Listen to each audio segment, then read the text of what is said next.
നമ്മൾ LCM HCFൻ്റെ class എടുത്തപ്പോൾ ഗുണിതം ഘടകം ഇങ്ങനെയുള്ള 2 പദങ്ങൾ ഉപയോഗിച്ചിട്ടുണ്ട്.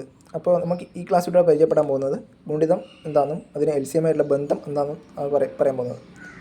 അപ്പോൾ ആദ്യത്തെ പോയിൻ്റ്, ഒരു സംഖ്യയുടെ ഗുണിതം കാണാൻ സംഖ്യ എണ്ണൽ സംഖ്യ കൊണ്ട് ഗുണിച്ചാൽ മതി. അപ്പോൾ ഒരു സംഖ്യേൻ്റെ ആദ്യത്തെ ഗുണിതം എന്തായിരിക്കും? ആ സംഖ്യ തന്നെ ആയിരിക്കും. സംഖ്യയുടെ രണ്ടാമത്തെ ഗുണിതം എന്തായിരിക്കും? അതിൻ്റെ ഇരട്ടി ആയിരിക്കും, 2 കൊണ്ട് ഗുണിച്ചത്. മൂന്നാമത്തെ ഗുണിതം ഇരട്ടീൻ്റെ ഇരട്ടി ആയിരിക്കില്ല, 3 ഇരട്ടിയാണ്. അതുപോലെ ഒരു സംഖ്യേൻ്റെ ഗുണിതം എന്നത് സംഖ്യയേക്കാൾ വലുതോ ആയിരിക്കും.